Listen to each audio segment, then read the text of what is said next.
Hello and welcome back, sensitives. It's so good to have you here. I am, per usual, thrilled because I just love our guests. I always love them. And I'm really excited to welcome Caspar Szulc to our podcast today. I had the opportunity to meet him a couple years ago and go on his podcast and share my story. And he was just such a wonderful spirit, a great soul. And I've been just, connected lightly ever since. So I really am excited to introduce him to you and to share his journey and his perspective on the medical world, as well as just the process of healing as a sensitive. So I'm not going to share too much more because he really gives us a beautiful glimpse into his story and his journey. But he is the president and co-founder of Innovative Medicine, a wonderful, very progressive, successful integrative practice, medical practice in New York.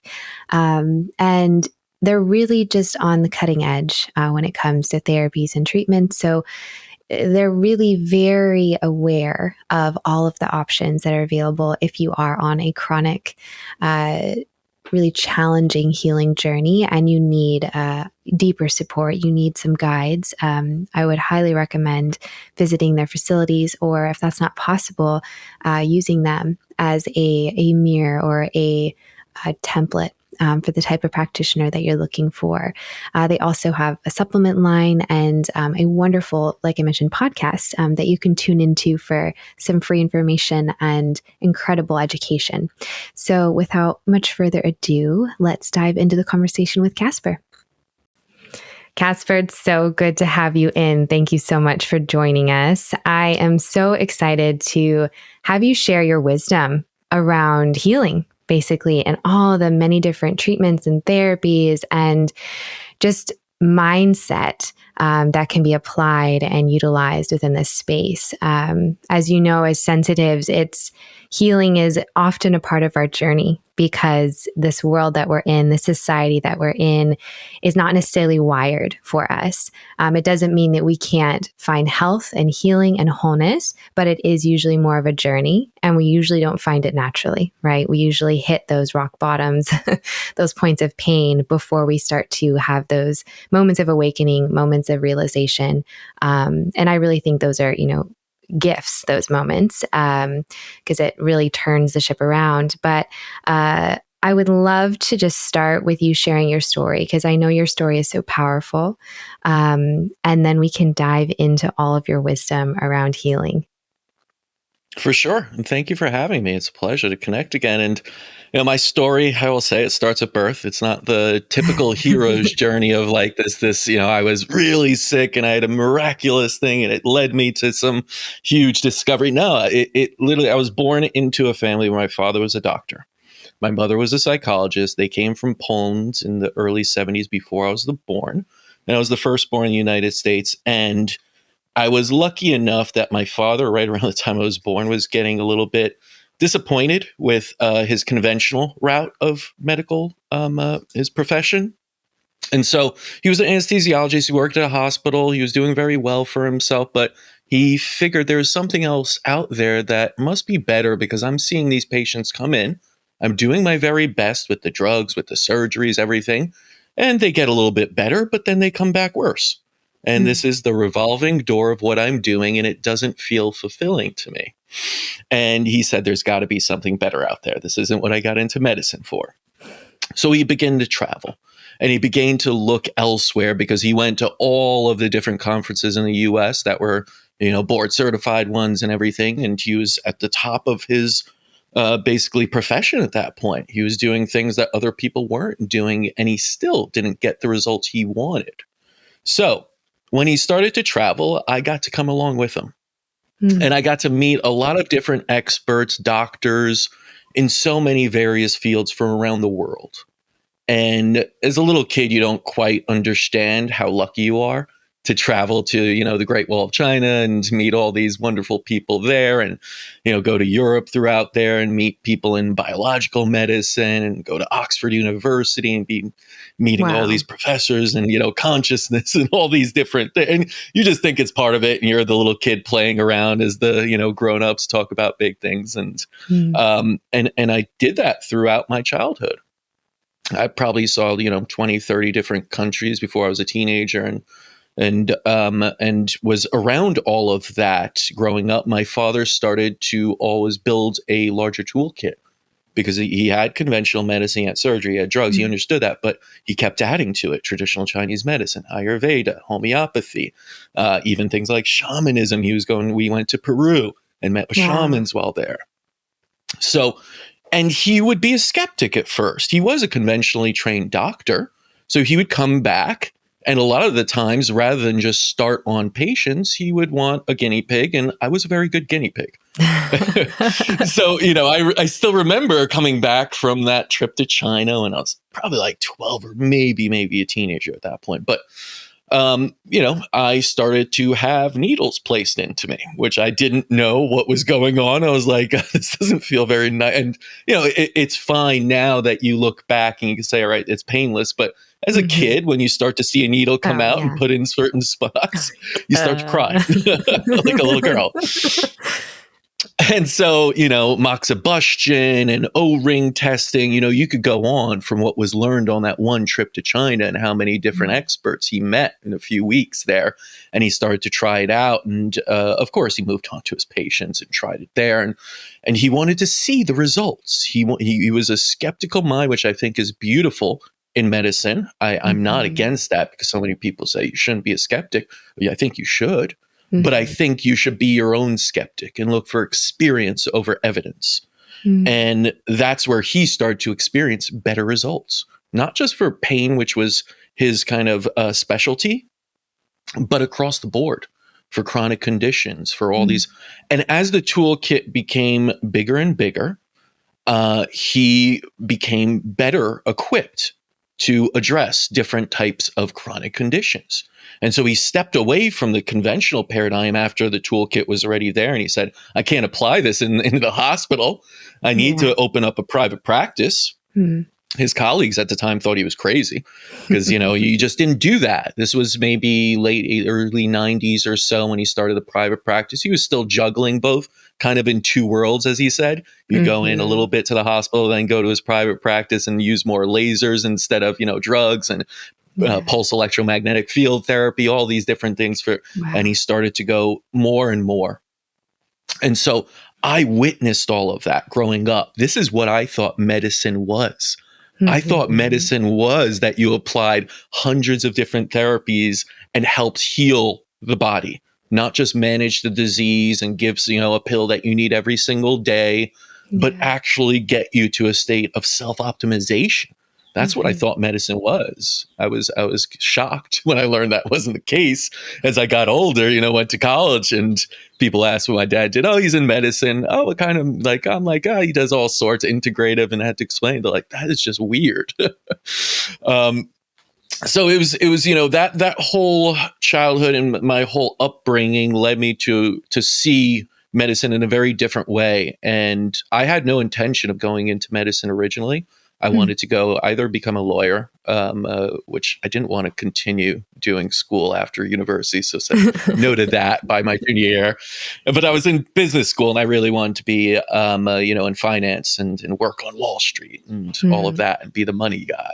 I did that for a year. It was completely it wasn't for me. I was just, this is not my thing, and just hitting buttons and, a large number of people above you that you report to. There's no creativity for me, at least. I know lots of people still in finance, and I love them. And the opportunity came up to basically, my co-founder, Dr. Mark Ivanitsky, came to me after being treated by my father for allergies he had for several years he couldn't get better from. And came up, and he's like, hey, we got to get this out there to the world. So, like, people don't know about, I didn't know about it. It helped me. I got my parents involved. Like, I got, everyone, we need to get it out there.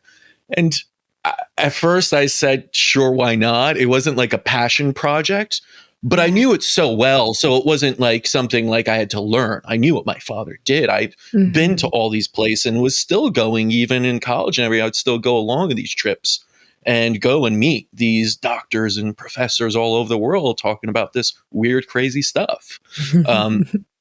And so that's where the company started in the early 2000s, of this way to get the word out about what was happening in this one medical practice that my father started. And it morphed over the last 20 years into, we've been on multiple continents training different doctors, really expanded our own medical clinic, started our own product, podcast, all these things. And it's really about changing medicine. It's about, helping people to reclaim their greatest gift, which is their health. And I think too many people are relying on a medical system that isn't giving them that. And that is, in some ways, I would say, failing them for that reason. So that's my story. That's it in a nutshell. And and here we are today to discuss more of how we could help people. That's beautiful. It's so cool to see how impactful your father was on you, and how you said, he's a skeptic, but also when you're describing him, he sounds very open-minded to me, like willing and flexible while maintaining a groundedness within it, right? Of not just getting caught up in the hype of something, but actually being very practical. But yet just this like openness to things that are unknown to him. And I think that's a lot of what I know I experienced in the medical, I would say like the more Western allopathic, insurance covered is usually how I describe it. Insurance covered medicine. There was a lot of closed-mindedness or fear. I think there's a lot of fear among doctors. I had some really genuine, kind-hearted doctors that honestly just would look me square in the eye and say, "I can't help you, and I'm so sorry." Like they just couldn't help me. They didn't know what to do with me. I didn't fit into any of their boxes, and so they, to this day, I've had contact with a few of them, and they're so interested in what I'm doing because they're like, I remember you, and I couldn't help you, and it was breaking my heart. So I know that there is a desire, but most doctors don't seem to be able to step out of that space. And I know it has a lot to do with risk and potentially losing their license and different things that feel really scary and big. And not everyone's meant to be innovative like your father and like you, right? Not everyone has that gifting. They're here to just share what has been passed down to them. And I understand that. But I think I agree with you that our system needs restructuring, needs massive updating, and needs openness, that your father's clearly demonstrating, and you are carrying that forward. So for you as a child, correct me if I'm wrong, but I remember that you shared that you yourself kind of had some experience with being sensitive and navigating the world through that a bit yourself. Tell us a little bit more about that.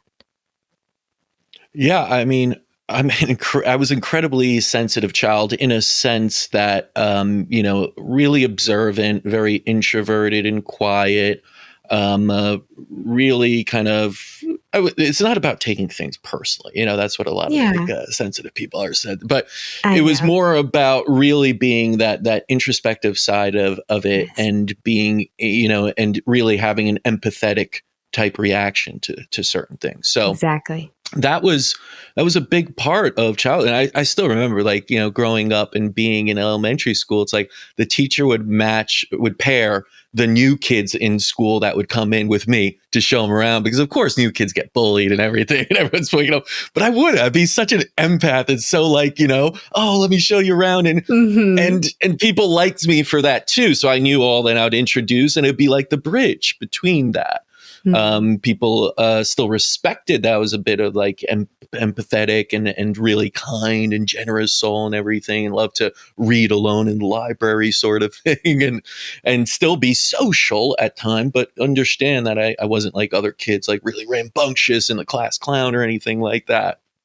So you don't know these things as a child either. It's not that you pick up and you're suddenly like, oh, I'm an empath, or oh, I'm a sensitive introvert. Like, it wasn't until I was like, I think in my 30s that I really appreciated that. I think, and I talk about this freely, that, after that childhood, I realized there are downsides to it. for sure. Mhm. When you Mhm. feel everything a little bit more than most people do, that becomes difficult. You start to build Mhm. walls because sometimes you get hurt. And Mhm. sometimes that hurt you don't know how to process really. It's new to you. It hurts a lot more almost. Mhm. Um, and you sometimes feel like an outsider. I saw all these very loud and outgoing people, and everything, and they were so popular and they were getting ahead. It seemed like, and I was like, well, I got to Mhm. do that too, I guess. Yeah. And you start to lose your authentic side. I think there was a time where I knew my authentic side because that's who I was as a child. I think children know who they are authentically without having to look for it or seek. Is that my authentic? They just are. That's the beauty Mhm. and innocence of a child, right? And then as you get a little bit older, things happen. You might start to corrupt that or start to see something differently and start to change that and not be so authentic to try and adapt. It's almost like a survival sort of thing, mechanism that isn't necessarily truthful, but you implement it regardless. And that's what I started to do in my college and 20s or so, and started to want to be the extrovert, want to fit in a little bit more, not be so unique and out there. And it wasn't easy for me. Once you start to lose that your authentic side, you start to lose a piece of you. You start to and especially as an Mhm. empath, you're like, something's off here. That spiritual kind of connection seems a little bit off. Mhm. That even the purpose and everything, and even though I became much more passionate about what I was doing with my career or my calling, I still felt off. And it wasn't until like my 30s and I started to see a therapist and started to Mhm. apply a lot of the practices that we had been teaching patients for so long. And we had been teaching practitioners and teach patients. It's like, so that's the one thing I'll say. Even in doctors and any profession you could be in, sometimes you could be very good about talking about something, but not applying it to yourself. You know Oh, what I yeah. mean? And Uh-huh. and so, I had Integration. all these techniques, exactly, and I had all these books that were given and knew all these people. I had all the tools. I was so blessed and I wasn't using them. And I was hurting Mm. because of that.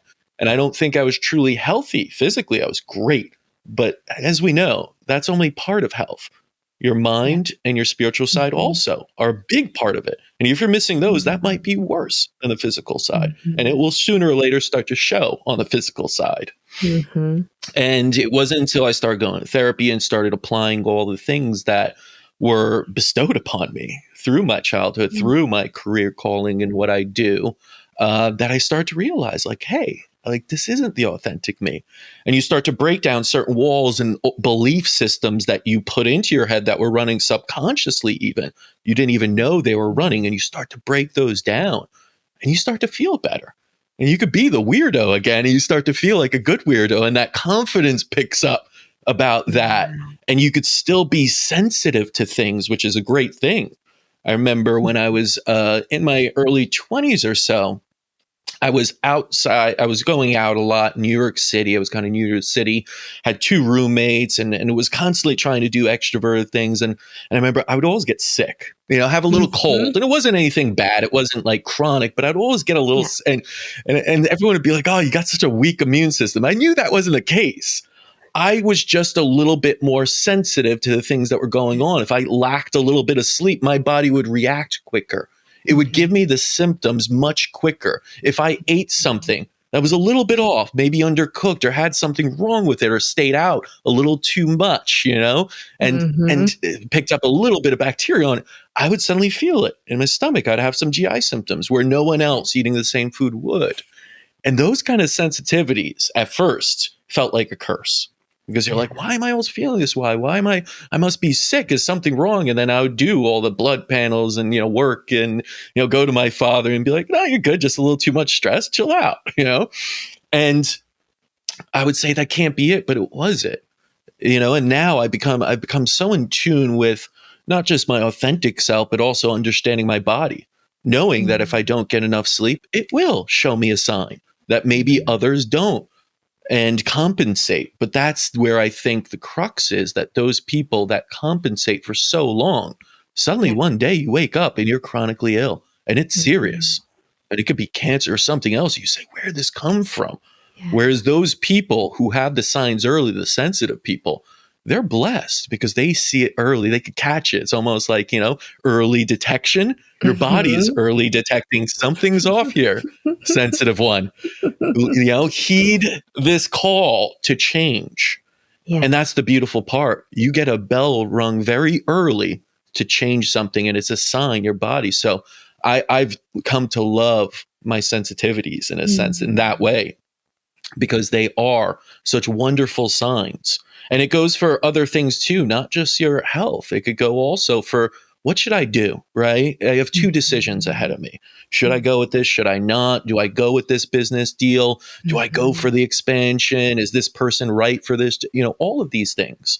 I think when you're sensitive, your feelings are a little bit, more up there, and you feel a certain way about something. You got to Mhm. listen to your body, and that sensitivity too can be a blessing. Mhm. So yeah, I've dealt with that kind of who I am as a sensitive soul and sensitive person my whole life, and it hasn't been Mhm. easy. But at the same time, if you can turn that kind of challenge of everything into a positive, it really is a blessing to have that kind of sensitivity to the world.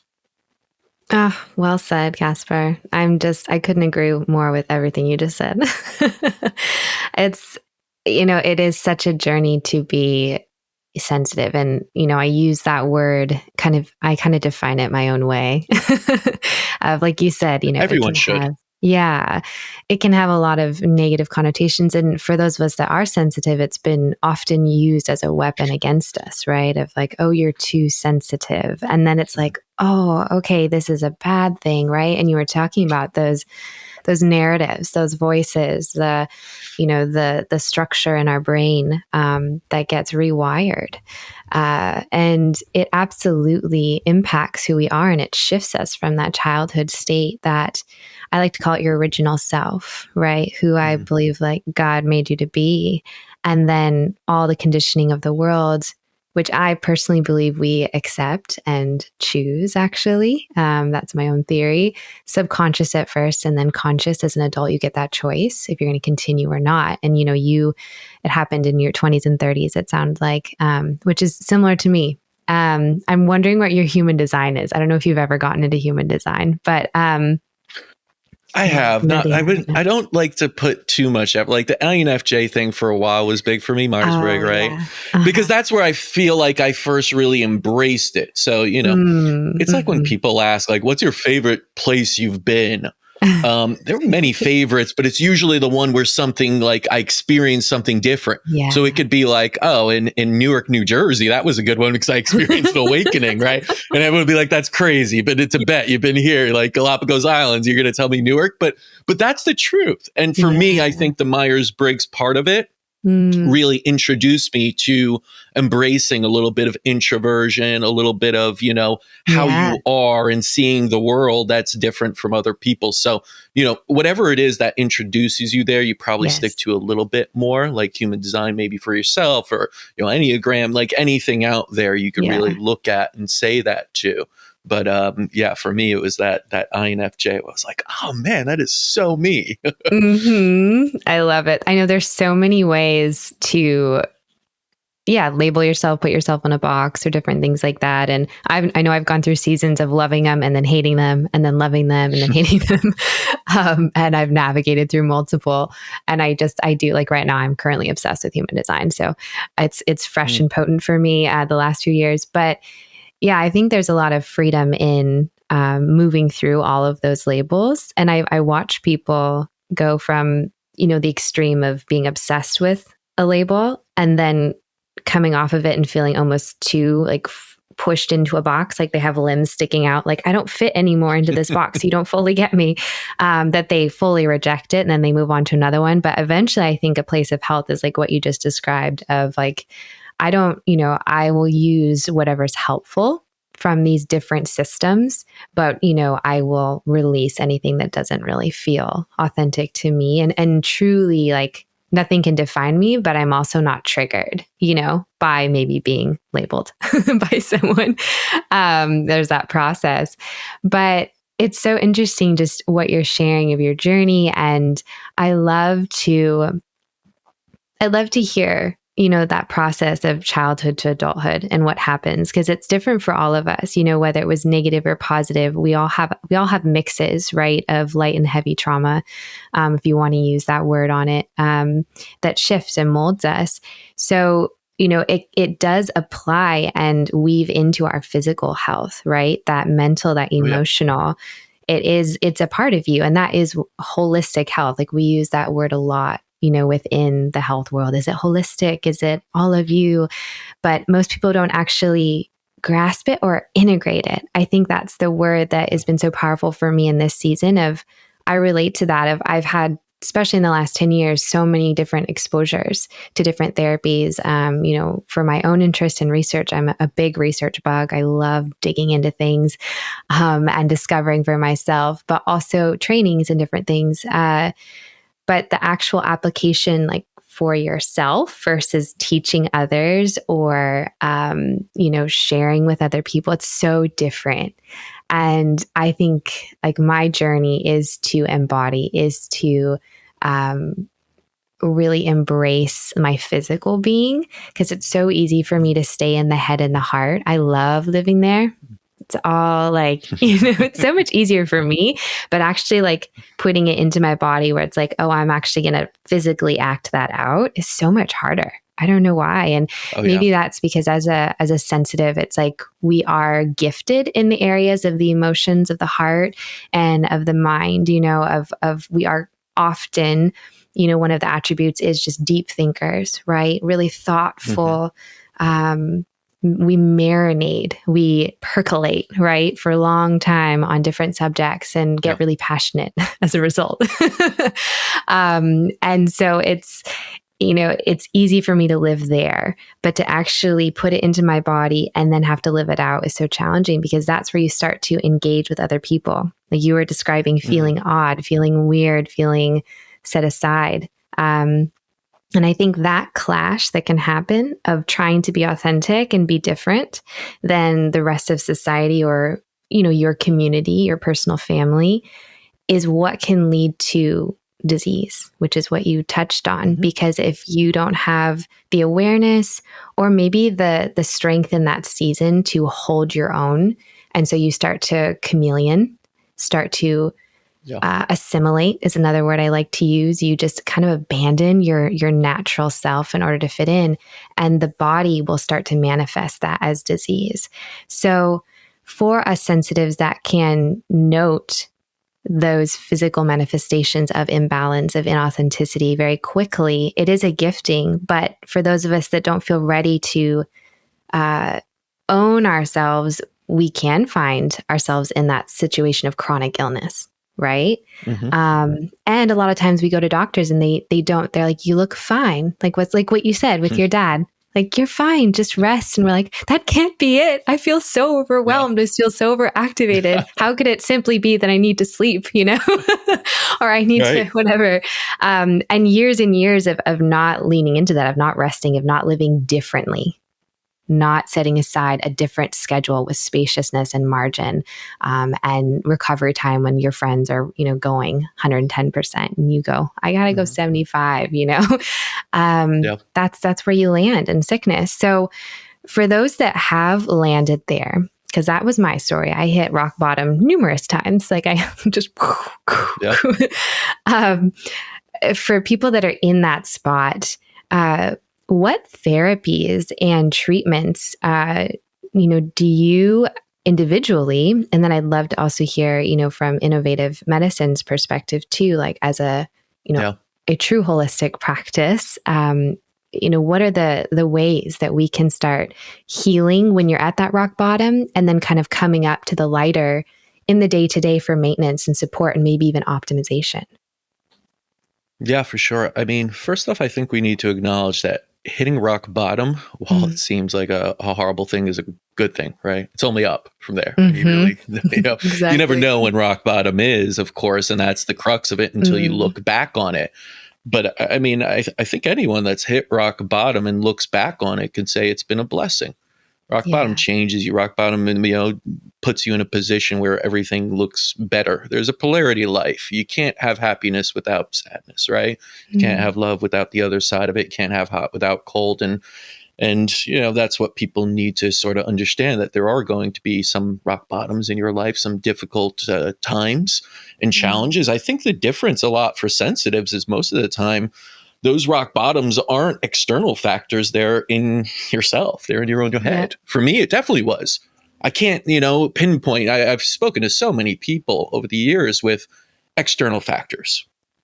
Someone died very early. They were injured horribly in an accident, or, all these different factors. They grew up in a place where it was so poor they didn't have food or clean water.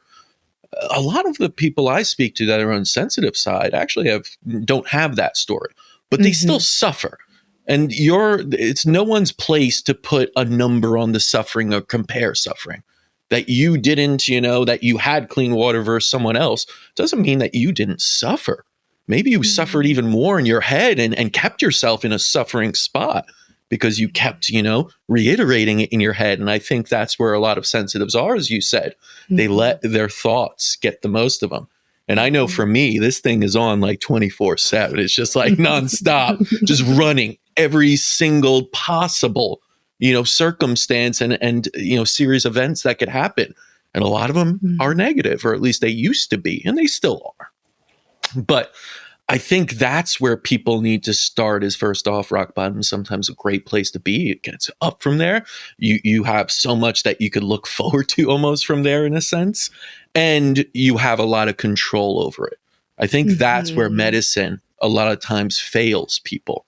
They say, hey, you're at rock bottom. We're going to give you a diagnosis. There isn't much you could do about it. Just take this pill and hope for the best. It's like, really? That's it? Like, that is the nocebo effect, as other like Joe Dispenza and others talk about. When you go see that doctor and they're like, oh, you got a 20% chance to live. Like, suddenly, yeah, you do. You didn't before you heard that. But in your head, you're already making that happen. And most sensitive, or most people in their head, will ruminate over that. And they will literally manifest that. It will start to feel worse based off that information, even though it may not be truthful information, at least to you. So true. So I think, a lot of times you need to step away from those external factors that may be there, like doctors, everything else, and really start to assess the situation in a lighter way, I would say, in a way where you're not so much getting in your head. And for me, that really changed when I started implementing certain techniques, both around meditation, breathing, because most of the times, if you realize this, stop right now, even if you're listening to this, when was the last time you took a deep breath? Like really, for like a few. In a day that most people work 9 to 5 nonstop, they don't stop at all. They don't breathe in, breathe out. They're just shallow breathing, activating sympathetic, not oxygenating enough, not doing these things that allow us to actually be in a healthy state, which lead to a healthy mind also. And so those little pieces, then starting to implement other things like Ho'oponopono, a spiritual practice that you could start to release certain belief systems you may have that are keeping you in a downward vicious cycle in your head. And really trying to practice that, and gratitude, right? Gratitude journals are wonderful. And it seems so silly, right? When you tell someone, wake up and write one thing you're grateful for. It's a terrible day. It's raining outside. I feel like crap. It's like, be grateful that you have a pen in your hand to write something. Just write that. I'm grateful for this pen to write in this gratitude journal. Start there. I'm grateful that I have a bed to sleep, any type of, or I'm grateful I have a shirt to wear. I'm grateful that I'm alive. I'm grateful I could breathe one breath, whatever it is. You could always be grateful for something. I mean, if you really want to read a book and find out what you could be grateful for, Viktor Frankl's Search for Meaning, you could be grateful while you're going through the Holocaust in a concentration camp. Then come on, you could be grateful for something. And that shifts it alone. Those are, you want to try and shift your perspective, because most of the sensitives are caught in negative loops that take them down into the negative side that, start to manifest and really keep you in that downward spiral. And then I think once you kind of go into those pieces that are things you could do at home a lot. And again, I think there's journaling, there's affirmation, there's visualizations, there's tons of little things you could do. And most of the time people want to jump over those little things and kind of go, what's the treatment? What's the pill for me? Yep. Those things have such a bigger impact on your life than most of the advanced treatments we even do at our center. Like the center is what we do here at our medical clinic can serve as catalysts, can absolutely have a profound impact. But they're not going to be given to you every single day. You're going to have other bad days. You might have the next rock bottom show up. Those things, the meditation, everything, those are the foundational pillars for at least helping you get out of the rock bottom quicker. It's not to say you won't have them. It's not to say you won't find sorrow and, negative events in your life. Those are going to happen. They're bound to happen. What I've realized, I used to be this person when I got a piece of information, I would process it in every single way I could, build up so much stress in my body over that, think about how it's going to all go wrong instead of right, and sit with it as long as possible. I don't know what you're talking about at all. I don't know what you're talking about at all. I've never done that. Never done that. Right? And again, so many people do it, right? It's that one email. And this is why, don't check your email throughout the day. Do sparse it out once or twice a day. I want to get to the point where I'm like Tim Ferriss and just have an automatic responder that I only check this once a week. And, if it's really important, get in touch with someone else. I'm not there yet, but I try not to check it so much. I try not to be so much on my phone. Although this day and age, you jump on Instagram, you do this and that. It's okay as long as you have the tools where you don't do what I'm talking about right now, which is let it affect you. Yeah. And so that information would come, bad piece. Oh, you didn't get this deal, or, someone's leaving the company, and it would just hit me. And it'd be the initial reaction was like, wow, this is terrible. This is terrible news. And then I would just think about it and, step away from my desk, upset, get angry at people's stress, not eat right, not be breathing right? All these things, the opposite of what I was just saying, you should do. But then you have these tools and you start to implement, literally step away from that, problem for a second, take a few deep breaths even, and start to reposition it. Okay, maybe this is an opportunity for us. Maybe that person leaving that I thought was really great, they're leaving for a reason. And that could be a good thing. We can now fill it in with someone else, maybe. So you start to flip the maybes from this, maybe it's the end of the world, which it absolutely is never, to maybe this is a good thing. And then you start to implement those. Let me meditate on it now. Let me take 10 minutes to step away and just clear my head and then see how I feel. And is it coming from the heart a little bit? Or is it coming from the brain that's always can have these negative belief systems? And you start to implement those things. And again, if we want to go over to the therapy side of it, because I think there is a lot, you could build in a lot of psycho-emotional type ones. One that's really good is neuroemotional technique, because sometimes we store emotions about negative things within our body in certain energy points, and we don't know that. And that's impacting our not just energy flow, but how cells communicate, regeneration, everything else. And that's just a way of hanging on to an emotion and clearing it, either through the vagus nerve stimulation that connects our sympathetic system, or through tapping in certain ways, kind of like EFT does. Emotional freedom technique tapping is something that lots of people go through. If it's more traumatic, you could do something like EMDR, which is wonderful for PTSD and other things. And then you could go into other areas such as the biochemical side. And a lot of times when you're in chronic stress, you are losing a ton of nutrients. You're losing a ton of different things that are essential for you to even think clearly. So one of the things we've seen, not in addictive people and people through chronic disease, Lyme disease, mold toxicity, all these, and even neurodegenerative diseases, is NAD infusions. It's one of the reasons we created our product to take what was in the infusion into a supplement. Our Nadovim NAD supplement was because so many people are so stressed out. And NAD is the one thing that stress, really depletes. And for those that don't know, NAD is a coenzyme that's just as important as basically oxygen. Every single cell in your body needs it. And if it's depleted, your mitochondria don't function properly, which are the powerhouses. Your cells don't function. And then you don't function because you're just trillions of cells. So, when you look at macro to micro, you could do so much. And you have to understand that when you're in that chronic state, things are going to start to go wrong because you're chronically there. But that's where I say stress is necessary. Stress is a part of life. Your sympathetic and parasympathetic, they have to be both active. You can't just be chill all the time.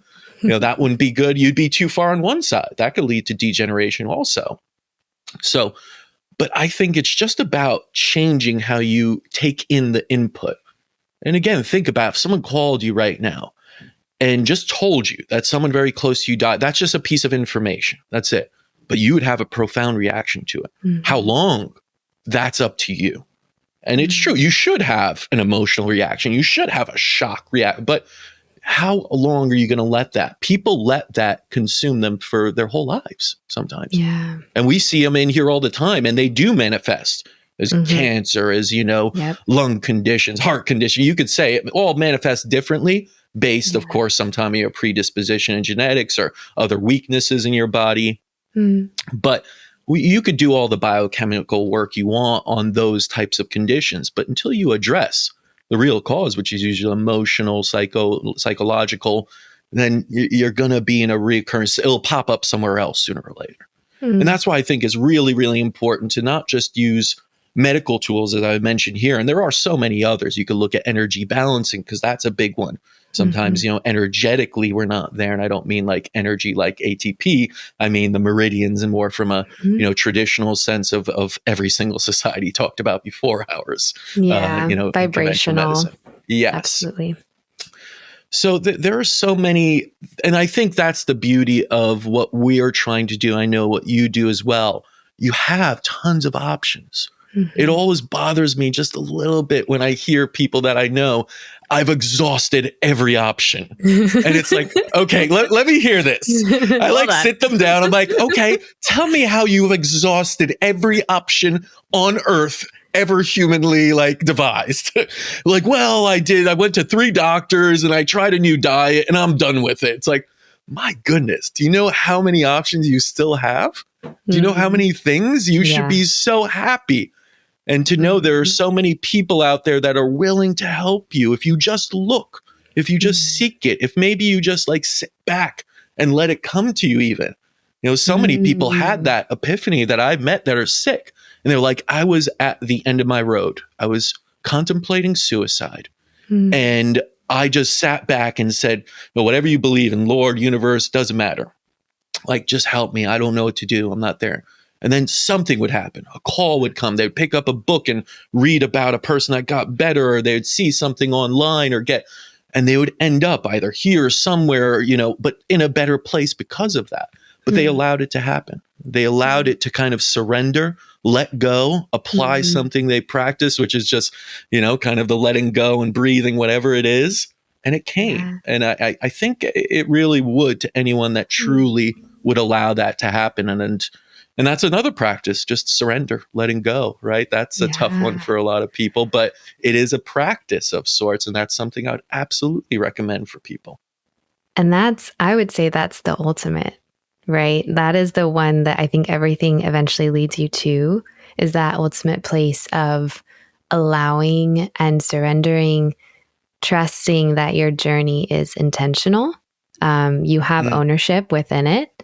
But there is also a story that you are meant to walk and to experience. And for many of us, health, our physical body, how it expresses itself is a part of that journey. And I think there's this, to speak to what you're describing, there's this misnomer that we are owed perfect health. There's this, I feel like specifically in America, there's just this I deserve to be healthy. And I hear that. And then I think, absolutely, I think, originally you were created to have a beautiful, bountiful, healthful body and spirit and mind and heart. But the reality is we all have a story to walk. We're all here to move through something and to learn and to grow. And that doesn't happen if everything's perfect, right? Typically. Of course. I say we have the privilege to be healthy. We have the privilege to be born into a body that is miraculous by every right, by any scientific measure of it. You talk about what is the most complex, object in the known universe. It's the human brain. It's the human body as a whole. that is, Yeah. it's just remarkable what we can do with it. And, and Yeah. so that blessing of just being in it, even if it's Yeah. sick, it could heal so much. People don't never think about this. You talk about trillions of chemical activities happening every single second. You Yeah. talk about a body where a paper cut, you don't need to do anything. It heals itself. Do you need to Crazy. breathe at night? Do you need to digest? Do you need to think about these things? Like, think about how many miraculous things are happening right now that you don't even think about, but are happening for you to survive in a, you could say, somewhat hostile environment. Tons of bacteria, viruses, as we've seen throughout the pandemic. Yeah, we got viruses around, and sometimes they don't really like us too much, right? and you got things out there that are constantly trying to kill you, right? And at the same time, we've evolved into such incredibly adaptable and self-healing mechanisms. And then you go into the other side of it, of that, emotional and also spiritual beings. Like, it's really remarkable. And I think that idea that, like, I deserve to be held, like, you have the right to be, sure, but what are you doing to preserve that? What are you doing? Like, again, if our body were like really expensive objects we had to pay for, we'd be putting like premium gas in it. Like, I got my car last year, and I'm just like, oh, I'm treating it so well, taking it to the car wash. My first car, because I was in New York City, the first car I ever bought, right? Yeah. F40, by the way.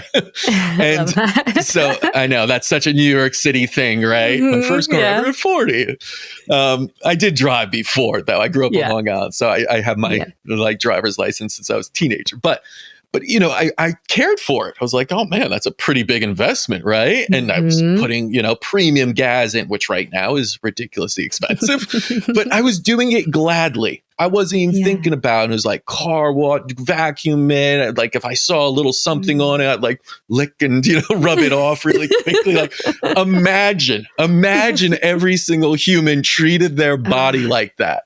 Yeah. We would be so freaking healthy. It'd be like, you don't need this, I deserve it. You just would be. And that's the point is, we are all the culmination of our choices. That's it. Our health is just the trillions of choices we make throughout the day.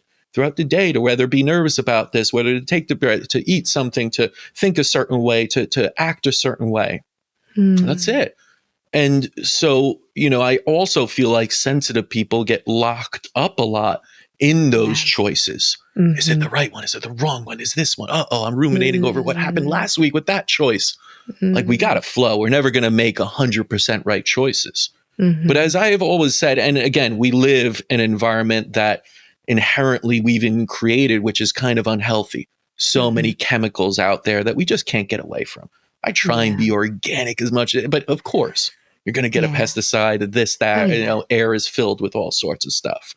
So you're going to get toxins in you. But I will say it's which one is, if you have that kind of, legal scale that balances out with, little weights on them, everything, which side do you find yourself on? Because there's going to be some weights on the negative side no matter what you do. And that's okay.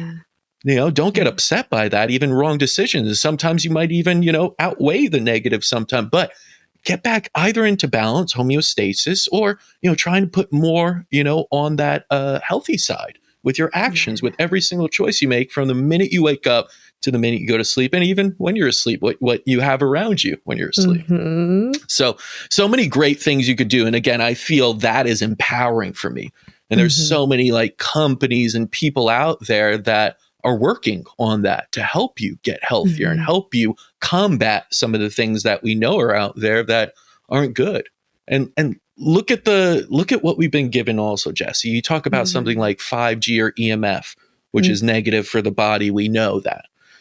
And you look at something like shungite, that's just like this weird little like rock or something, but has been shown to neutralize the effect. It's just amazing how nature gives us the answer, even when it's a man-made problem that it could have never thought of, ahead of time. Yet there is always an answer in nature if you just seek it. And that to me is like beautiful. That to me gives me hope no matter what is thrown at us, no matter, how many things we feel are negative in this world. There again, it's the law of polarity. There is going to be a solution, and there probably is already. You just need to seek it out. And I think a lot of that comes from sticking to your authentic self, applying the tools to really get into that level, and then Mm. having that almost attracted to you, or at least seeking that out and finding it. Mm. Yeah. And the key to what you just said is your authentic self, knowing who you are. And from that place, being able to be in that state of surrender, openness, like your dad, and things will just come to you. Yeah.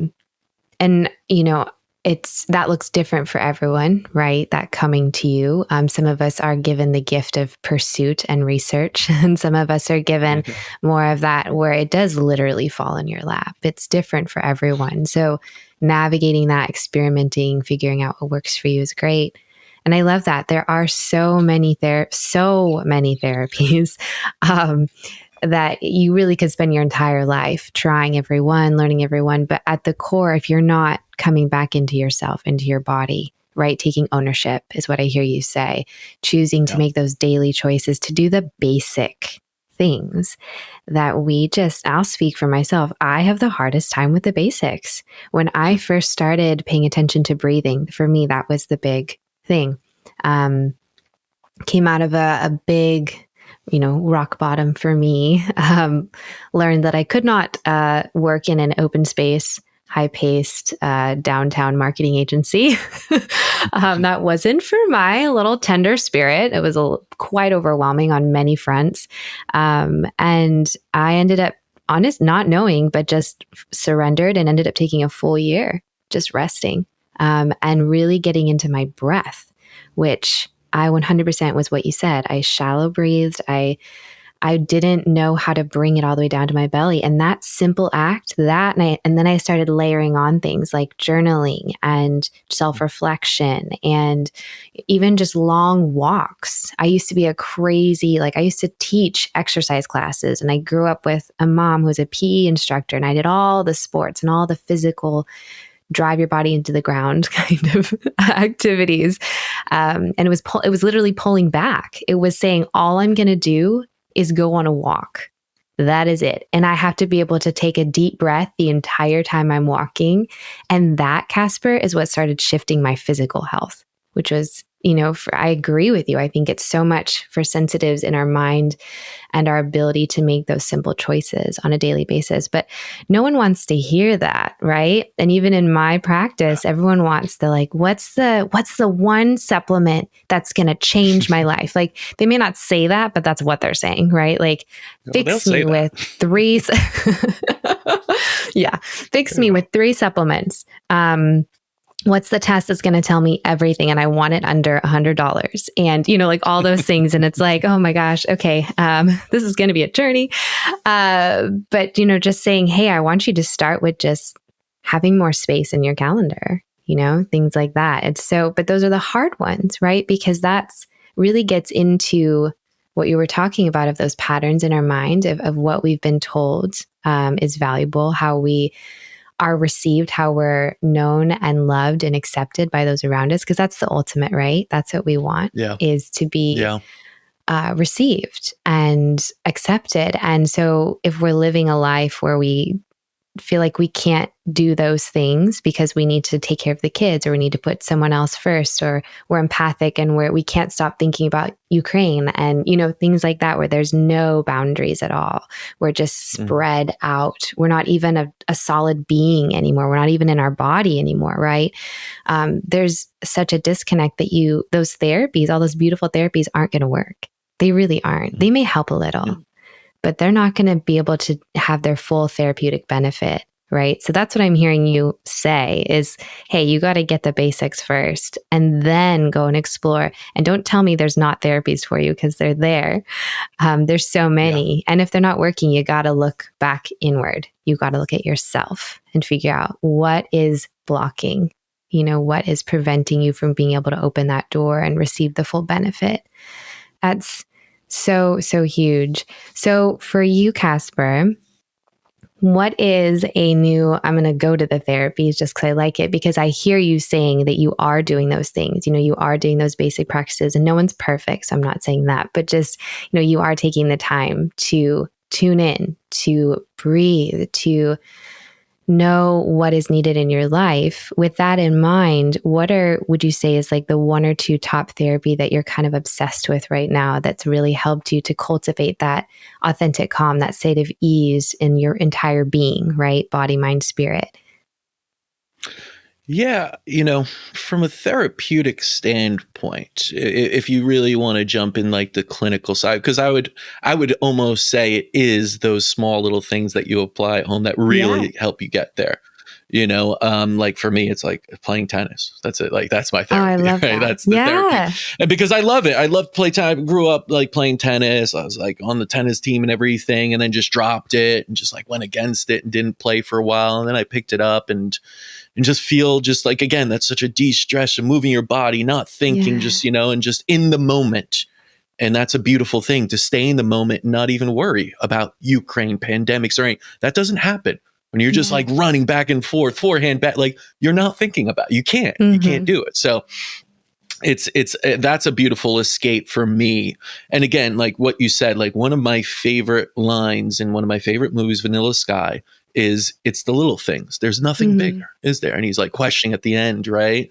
David Ames. And I believe that it is the little things. Those are the foundations, everything. But of course, you could always add in catalysts that help you to move on to become optimized. And I think that's part of what like biohacking movement is all about and everything else. Yeah. So from the therapeutic side, I do love just general IVs to help the body just be in its optimal state. And that can mean detox IVs are big for me because yes, you will take in toxicity. So you have the glutathione, vitamin C's, you could even have homeopathics, everything like that help your organs of elimination, increase antioxidant level if, goes against free radicals and everything, and help remove toxicity from the body. I think that's really important for your body. I'll give this analogy. My father always talks about this and he loves analogies because usually when he speaks to patients or doctors also, it's like you can't go over the head with too much science. Otherwise, it gets lost. Your body is like a home inside, the inner milieu, let's call what's going on inside that you never see. People see their skin. They love it. That's why I think people spend so much on anti-aging. If they could see their liver, their heart, they'd probably spend more on that stuff. But we're visual beings. I get it. You can't open yourself up and see how they're going. So, but inside of our body, think of it as like your home, your house. If you collect a lot of crap in it, meaning eating poorly, you get chemicals induced in there, heavy metals through cosmetics now and everything else, maybe mercury fillings, right? All of these things, you start to create an environment inside your house that's filled with garbage, maybe dirty pots everywhere and, and just, wrappers and leftover food there, and it's not clearing out. Your pathways, let's say your garbage that goes outside and gets picked up, it's just too much. You don't have enough in there. Your liver, your kidneys, your lymphatic system are overwhelmed by all of this. So it just builds up inside. And what happens, we know, when a house has enough garbage around it? First, you might see some ants trailing around because they have a little sugar path going and they found something sugary you ate in there. Next, if you allow that, you might see some other insects, maybe some flies over something going rancid or, cockroaches even, right? That New York City, everyone knows that. If you don't have a very clean apartment, you're bound to see them no matter where it is. That's just the truth of New York City. Even $1 million penthouses have seen cockroaches. So, and then you get mice, maybe rats, right? Again, New York City people know that. And through the pandemic, as restaurants were shut down, rats were like running out of things, right? And they were like going cannibalistic, I heard, and all these things because their line of garbage, right, wasn't there. But again, inside your body, think of it the same. Those pests will be opportunistic over a messy environment. They always have, always will. It's what they do. Now, replace, pests with pathogens. So you're going to have, different types of pathogens enter. They will, or you'll just have a dysbiosis, meaning a unbalanced microbiome, where the good, healthy ones that digest, that make up more of you than you even are genetic material, will start to go into the negative side of things, the balance, and that throws everything out. And that's even linked, they said, the microbiome to things like depression. It's not just how you digest food. Think about it, it's everything about you, right? You have a whole entire universe within you, a whole, society within you, how you taking care of them. So if you don't clean your house, if you don't take the garbage out and, give that support to the garbage men, in a sense, that are your organs of elimination, then you're already in a bad state. And especially with sensitive people, because those symptoms will show up quicker. Yeah. So that's why it's really essential for me and for a lot of the patients, almost every single one we come in here, even if it's from the health optimization. We've had Olympic athletes come through here. Sometimes their toxicity levels are high, even though they're supremely healthy, right? So everyone could deal, and it doesn't have to be IV. It could be European biological medicines, right? Drainage type remedies, binders, all these different things, chlorel, like so many different things. So I think that's really important. I do love the NAD also because it's just depleted, right? We just live in a constant state. And again, I think there's the flip side with that therapy at the same time. Stop watching the news so much. Stop doing things that are fearful so much.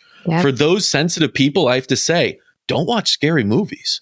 Like, trust me, that is activating your sympathetic nervous system and triggering you. And don't drink so much coffee, maybe.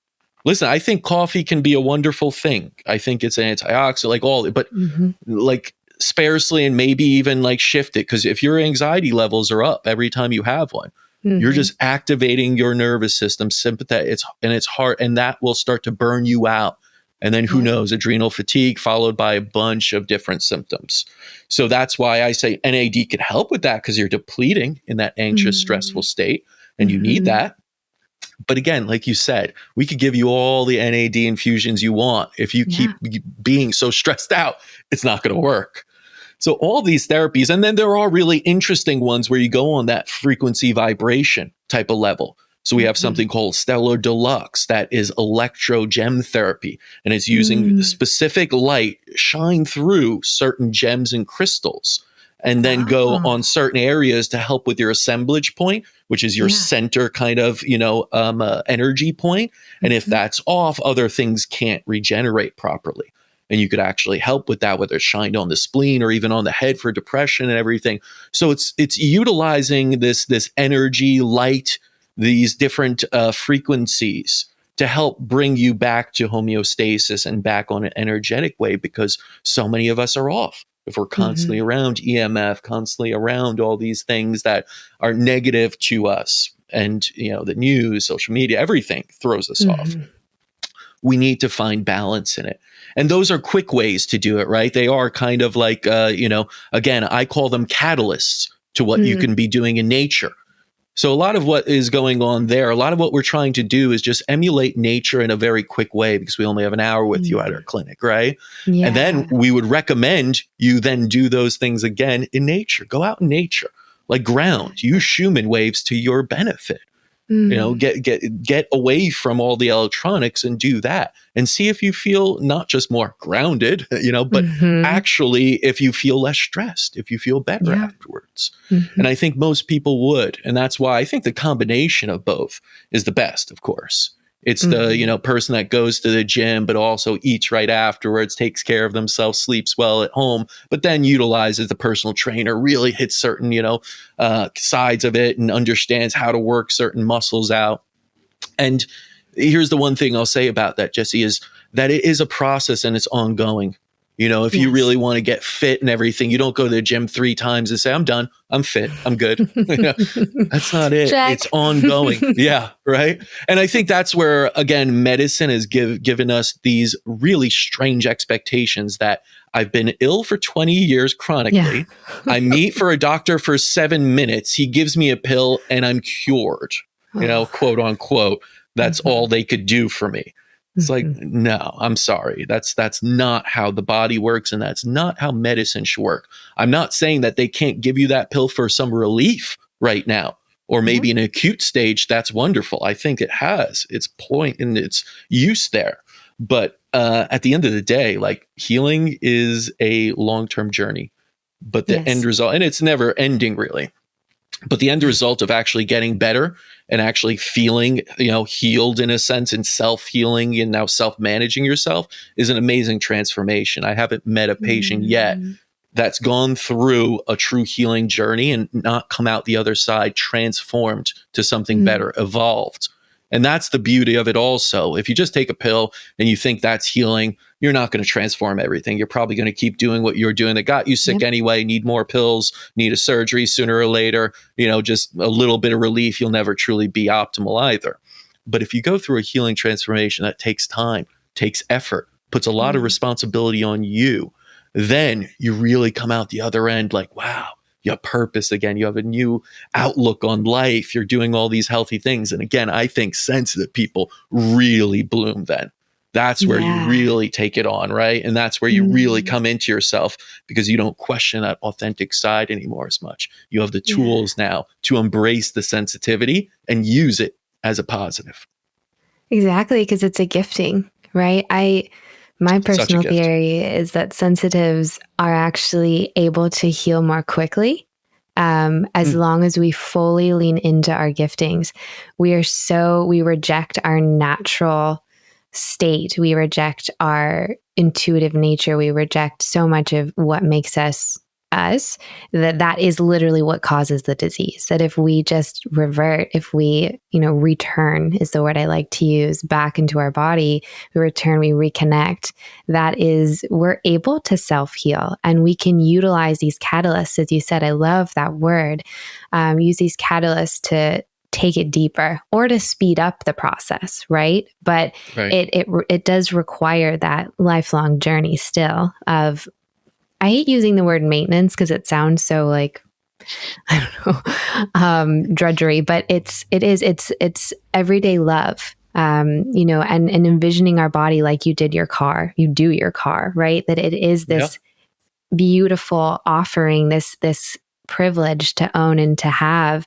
And I think when we go through a chronic healing journey, or we're faced with something really extreme, or even maybe it is the subtle lack of balance of being inauthentic, being out of ourselves, that really just builds up this confusion, I think. And so it's so important to just come back into that and establish who we are, why we're here, and lean into that.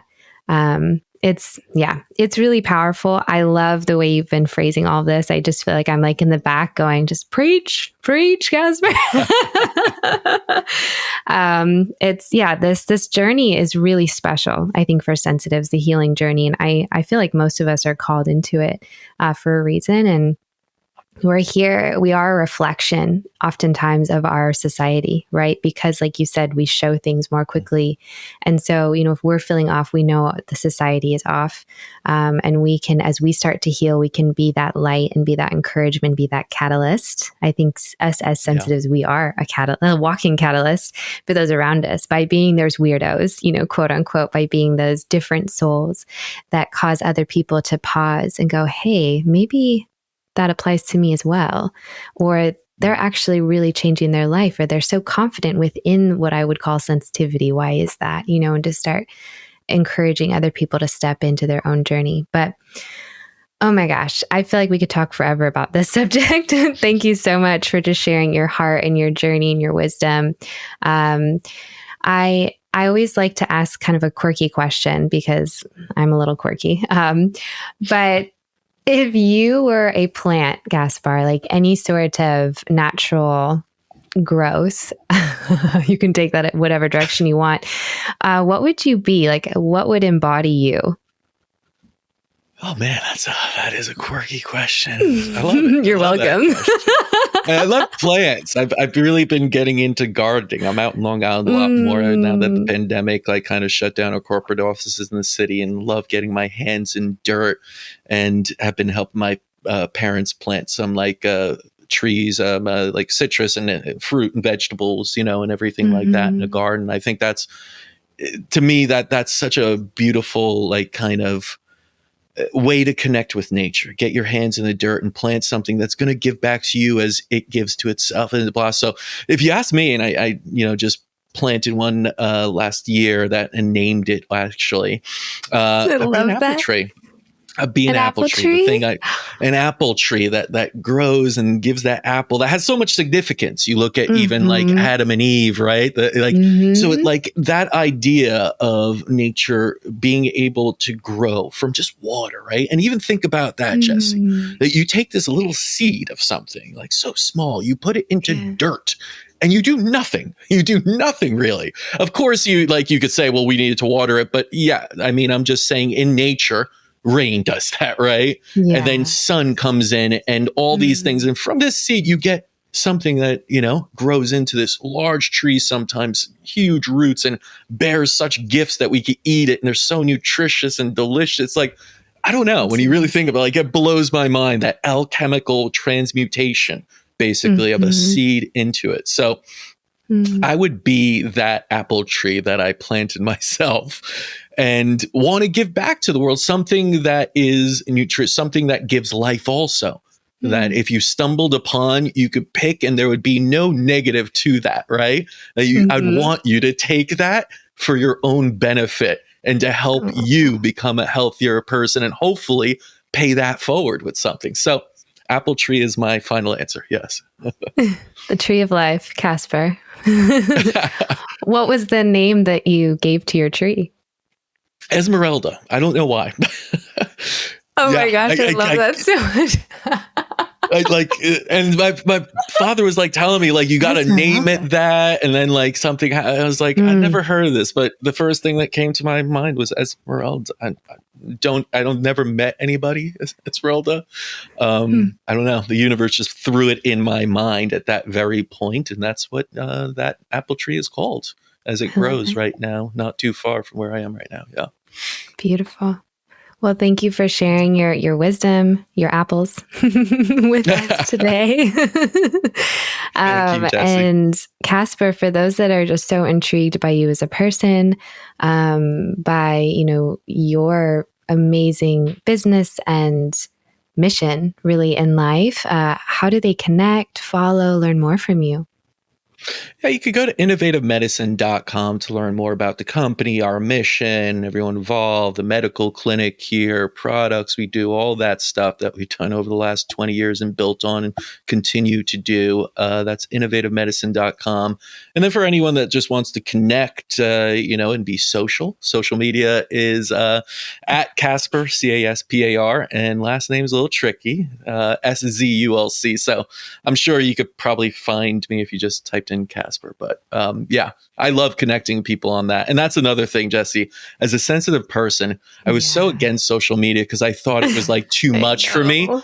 And it would Uh-huh. like crush me and like, it'd be all this like, negative. But I've found that as with most things, they're tools. And I Mhm. say this like a tool is like a scalpel. In the wrong hands, it's a thing that kills people and cuts them, and does danger. In the right hands, it's life saving for certain Mm. surgeries. So, I've learned to manage social media and love connecting with people on there. You get so many like interesting people that really just genuinely have questions about how to optimize their health.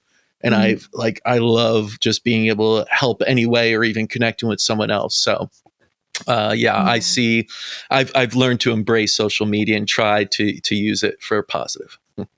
Well, I've admired how you've been handling, because I've had the privilege of kind of observing and watching you from afar for a couple years since we first met. And especially over the pandemic, Caspar, like you were just such a source of steadiness and truth and honesty. I was just so grateful for your presence. So thank you for giving that.